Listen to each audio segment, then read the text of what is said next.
Hello guys, GetSakabor here, back with another LEGO Star Wars discussion video. And this time we're looking at the LEGO Star Wars Rogue One set pictures. We actually have set pictures now, and it looks like it's going to be a good year for Star Wars. So, first cab off the rank we have the Rebel U-Wing Fighter, and that will of course be on screen at the moment. This looks pretty cool. A bit like a set designer who took an X-Wing and then decided to flip the wings forward and add a troop compartment below it. And that pretty much sums up the set. I mean, it does look pretty cool. Nice sort of scattering of minifigs. It seems like we have a couple of the main characters as well. I'm afraid I don't know their names. And the troop compartment actually looks fairly well done. And as much as I may bash it, it does look like it's a pretty fun set. Personally, I'm not a huge fan of the design. I'm not sure why, it just doesn't seem to click with me. But it's there. It's got a nice striking color scheme, white and blue, and looks like it's a good set to get for a lot of like technical pieces, a lot of tiles, a lot of angled pieces, and some good functions there. The minifigs all look very nice. Yeah, all I can say. And next we have the Imperial Assault Hover Tank. And this is that one that I was speculating we might get in this wave, which is that tank we see in the first trailer where it rounds a corner. This actually comes with Donnie Yen's character, as well as two, I think they're Scarab Troopers, I think they're called, or we're calling them. This looks very nice indeed. It's a nice small rendition of it, and what I like the most is that it actually seems to be around about minifig scale. And I forgot to mention the price with the last one. The last set, the U-Wing Fighter, costs about $106, so it'll be like a $110 Australian set. And the Imperial Assault Hover Tank's the $40 Australian set, which I think is pretty fantastic. Especially looking at it, it looks like it's a good selection of pieces, and it looks like LEGO is once again going out of their way using, out there techniques to really give some good textures. Particularly looking at the front there with that ribbed sort of area. The Scarab Troopers look phenomenal with nice new helmet molds, look like a very crisp print. Donnie Yen's character looks great, but let's be honest, we're all in this for the new Stormtroopers, right? Looks like it's got some good play features. Once again, there's those spring-loaded shooters. Please, LEGO, please stop giving us these. They look awful, they stick out, yeah. As you can tell, I'm not a big fan of them. That said, I can't actually see where they stick out on this thing. They might be integrated very well. At which point, well done. So moving on, we have Krennic's Imperial Shuttle. Now, this is a bit of an interesting one. I love the look of this. It's this like angular, monolithic sort of black shuttle. The minifigs look great. It's got, I think it's Admiral Krennic or Grand Admiral Krennic. Along with two Dark Troopers, I think we're calling them. Kind of sad that old Dark Troopers are no longer canon, but they're there, along with the new droid and a couple of other characters. And the shuttle looks phenomenal. It captures the essence of Imperial badass shuttles, really. It's triangles everywhere. It's got that menacing three-winged shape. There is one thing about this that I'm not happy about, and that's the price. Approximately 119 Australian dollars, so it's going to be our $120 set. Which, it looks worth it, but it's still a lot of money that I kind of would have hoped to be able to get some Dark Troopers cheaper than that. Now the next set, which I did not see coming at all, is called a TIE Striker. So this is apparently an atmospheric patrol craft, which is going to be very good for Star Wars to have one, considering that TIE Fighters really aren't designed for that. And so I guess it's good that we're seeing one of these in Rogue One. But the set itself, it wasn't something I was expecting, although I don't think we've seen it in any of the trailers. However, looking at it, it does look very nice. It looks nice and clean. It's got these nice movable wings down the side, nice cockpit, very nice sort of bulbous center shape. The minifigs look great. I think we've got a new TIE Fighter pilot, a print, and maybe a new mold. Might be a new print, along with a landing crew another print and mold for the helmet, and I think the Stormtrooper with this one might be a Sand Trooper. I'm honestly not sure. This is one that I can't recall seeing in the trailers, although I'll say that and then I'll immediately see one in the next time I watch the trailer. But once again, it looks great. It's a bit more simple than the last two we've seen, but it looks great. And this one's going to sell for around about $93, so it's going to be a $90 set for this wave. And the last system set is an AT-ST Walker. And this one, I've got mixed feelings about this. On one hand, this is actually a fairly affordable one, priced at 53 Australian dollars. It's only about $50. It's going to be a $50 set.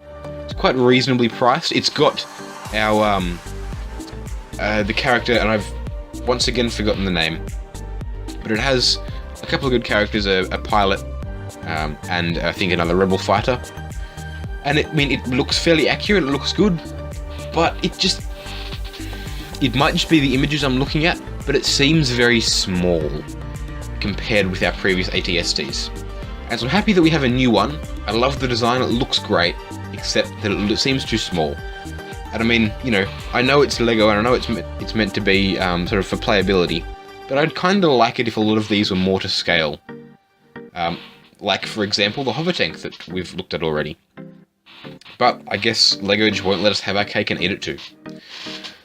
Moving on to the buildable action figures, the CCBS figures. We have a Jyn Erso figure, once again with that Uncanny Valley head mold that... Why? I must admit, this isn't going to be one I'm picking up. I'm not too enthused about the main characters, aside from the Donnie Yen's character and possibly the... not quite Mandalorian, but that sort of warrior character, who once again I can't seem to find the name quickly enough. Which are coming in, I think, the AT-ST and the hover tank, which are probably going to be the ones I'll pick up, and I'll probably buy some Dark Troopers off the internet. I mean, I'll completely support Lego at every turn. So here we have the Jyn Erso buildable action figure, and it looks fairly good. The torso might be a new mold. It looks like a great print. The head it's one of the better human heads, I think. It looks fairly good. But once again, it's very... yeah, the human head is always a bit off. The gun looks fantastic. Like sort of constructed with a nice scope, a nice stock, all that kind of stuff. The arms look very half-hearted, to be honest. It's just a basic CCBS arm, the hand on the end, with two, I think they might be 3 size shells stuck on. And I'm going to be honest, it seems very half-hearted, the arms. And they really stick out like a sore thumb to me. So moving on, we have K2SO, or K2SO, I guess. And he is our new C-3PO character, who I really hope they don't play off as just a big C-3PO in the film. He actually looks fantastic. CCBS is perfect for droids, and this character, they've nailed it. I look at this and I see the character. He's got the spindly arms, got the chest piece, and the chest bill, I guess. It's a custom chest. Looks amazing. The use of the Bionicle 2015 shell attachment as a lower torso is great. Almost a callback to 2001 Martyr. Oh look, a scroll shield. But it looks fairly good. It looks like a good torso piece. The legs look fantastic. They've got sort of that spindly knee joint. The use of the Lord of Skull Spider's like end legs on his shins look great. And I think the actual friction pieces on his feet actually suit this character. It looks good. Nice looking backpack and back area as well. If I had to choose one of the CCBS figures, it would be either this one or the Dark Trooper. Speaking of which, no, Death Trooper apparently. I could have sworn I read Dark Trooper somewhere. We have the Imperial Death Troopers. And this one also looks really, really nice. The Stormtroopers and Clone Trooper variants look great in CCBS. The legs look good. The torso print looks good. It's got some nice, I guess, pauldron looks fantastic. His weapon, once again, looks great. Although I really wish they'd stop using the, I guess, the spring-loaded blasters. Please, Leo. They just, yeah, why? And the helmet, oh, the helmet. The helmet looks fantastic. Absolutely phenomenal. That nice green lens. It's got the panels and the angles. Oh, it looks great. Yeah. And now all of these will of course be, hold on, I appear to have lost the prices. Here we are. All of these are priced at around about $30. So in terms of the prices, oh, the construction figures are on the expensive side. Considering that these are probably equivalent to maybe the $15, maybe the $20 Bionicle sets, and pricing them for $30, ooh, that's tough. Maybe K2SO I can understand, considering he's a much larger figure, but yeah, it's licensing again, and because LEGO knows they can put up the prices. And I mean, I guess that's true with all of them. However, having looked through all this, I guess I should probably sum it up. The U-Wing fighter, I'm probably not going to be getting, to be honest. I'm not overly inspired. Yeah. The hover tank, I'll definitely be getting one, maybe two, and there may be a Rogue One mock in it for you guys. You never know. It looks, I'm going to say this again, it looks phenomenal. The minifigs look fantastic, and look, for $40, yeah, I would have liked another Stormtrooper minifig, but two of them's pretty good. Along with what appears to be a minifig scale hover tank, which is something that I do enjoy. I love things to be in scale. So yeah, I'll definitely be picking up one, maybe two. They look great. Krennic's Imperial Shuttle. Once again, the price is killing me. It seems like a pretty good price for the size of the set. It seems like quite a reasonable price set. However, it is still a fair bit of money to shell out, and considering this is the only one we get Dark Troopers, or Death Troopers, sorry, I might end up just ordering maybe Krennic and his entourage of Death Troopers off the internet. The TIE Striker, it looks good. This is one of the ones whereby it's got a good price at around about $50, and I might pick it up, but I might not as well. It's not necessarily one that jumps out at me as something I need to have, but it looks fairly good. And the last one, the AT-ST Walker, once again at around about $50. Looks great. The minifigs look fantastic, and if I was to buy this set, I'd probably only buy the one, and it would be for the minifigs. Mainly for our main character, almost Mando-esque character. And I mean, as you know, I love me some Mandos.